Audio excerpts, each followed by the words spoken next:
이번 주 토픽인 피드백 캔슬레이션에 대해서 말씀드리도록 하겠습니다. 피드백 캔슬레이션 다 알고 있는 것 같지만 또 막상 해보면 그렇게 충분하게 알고 있지 못하는 내용이 많아서 한번 점검해 보고, 그리고 우리 보청기 사용자가 보청기를 쓰지 않는 이유가 무엇입니까? 이렇게 물어보면 그중에 한 두 번째 또는 세 번째 이유가 피드백 때문에 발생되는 문제와 관련이 있습니다. 피드백은 보시는 그림처럼, 화면을 보시는 것처럼 보청기의 그 리시버 또는 스피커라고 해야 되겠죠. 여기서 나온 소리 일부가 보청기의 마이크로 다 되돌아가서 재입력이 되고, 그 재입력된 소리가 증폭이 되고, 또 증폭된 소리가 스피커로 나왔다가 또 일부가 재입력이 되고 또 증폭이 되고, 이런 과정을 반복하면서 궁극적으로 삐 하는 소리로 나타내거나 아니면 휘파람 같은 소리로 나타나는 현상을 피드백이다 이렇게 얘기합니다.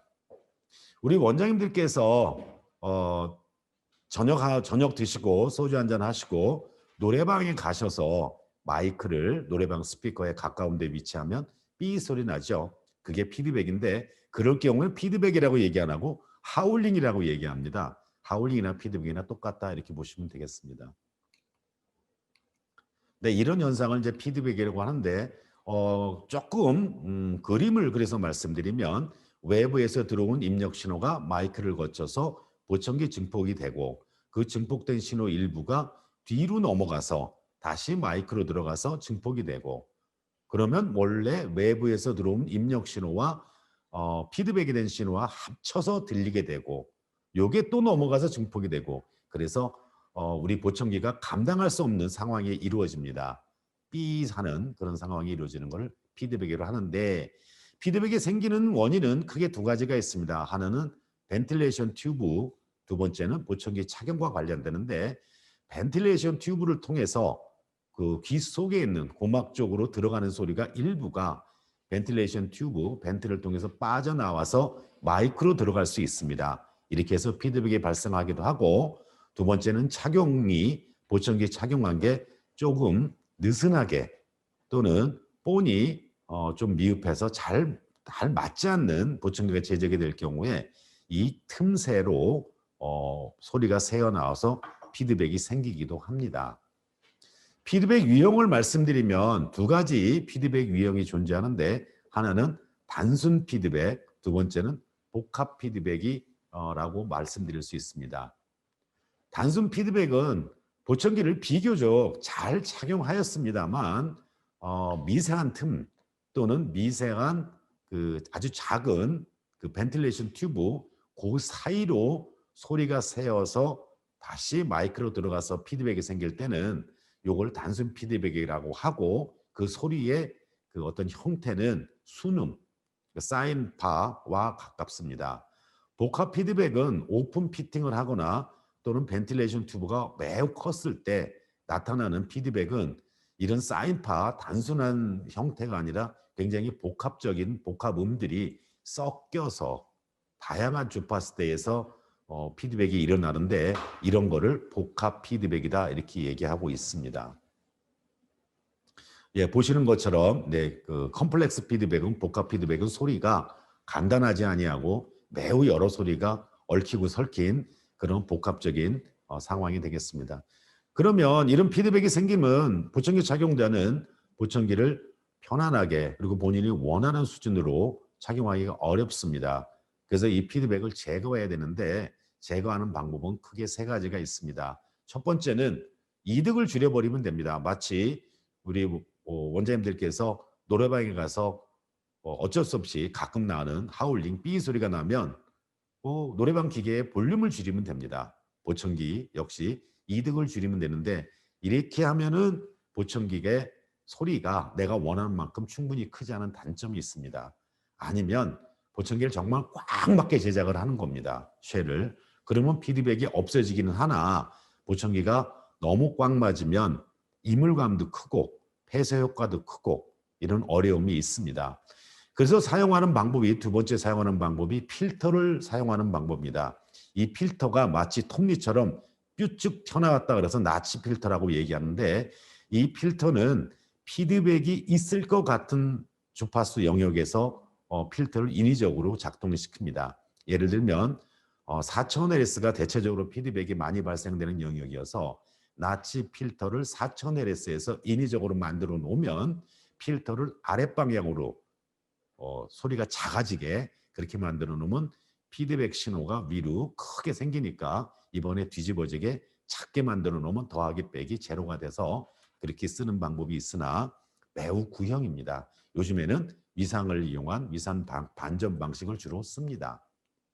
위산 반전 방식을 조금 말씀드리면, 만약에 피드백이 저렇게 수능처럼 저렇게 생긴 피드백이 생겼다고 하면 이 소리와 똑같은 아니면 거의 같은 소리를 인위적으로 만들어냅니다.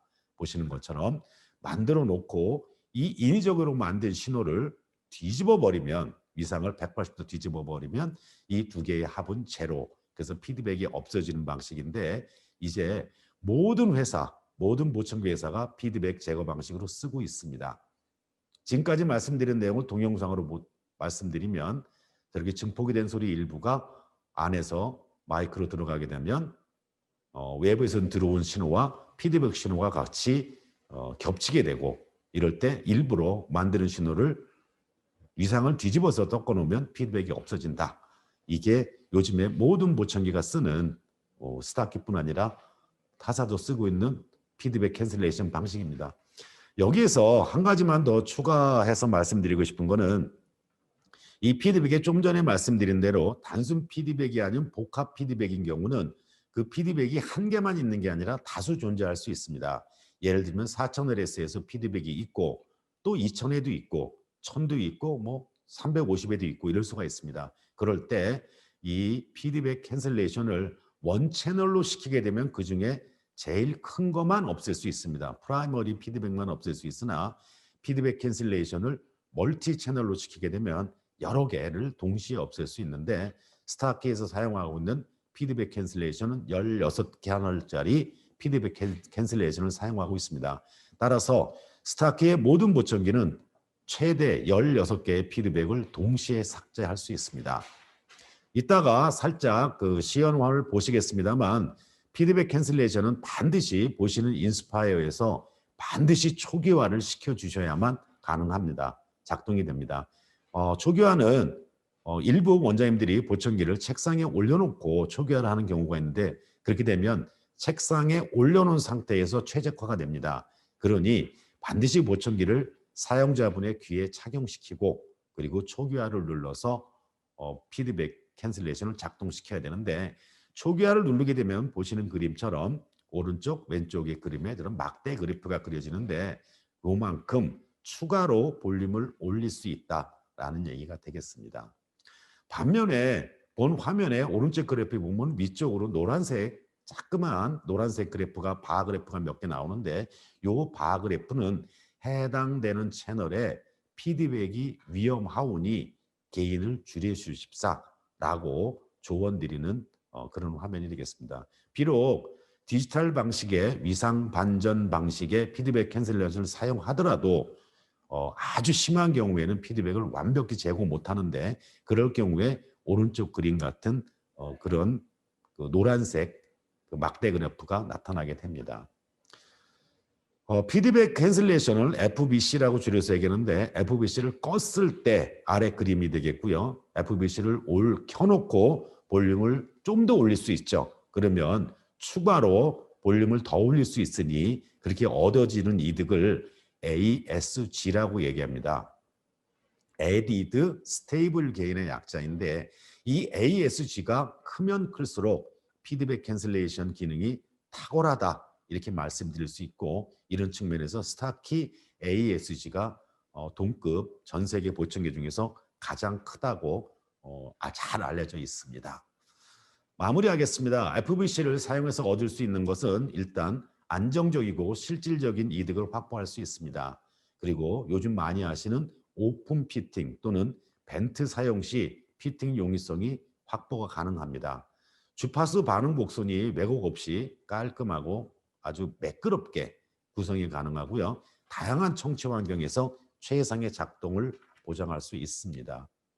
네, 여기까지 피드백 캔슬레이션에 대해서 말씀드렸고, 다음 주에는 우리 원장님들이 많이 힘들어하시는 부분 중에 하나인 우리 오답 폼 작성 시 여러 가지 옵션 아이템들이 있습니다. 그 옵션 아이템들을 어떠한 근거로 어떻게 선택할 건지에 대해서 말씀드리도록 하겠습니다.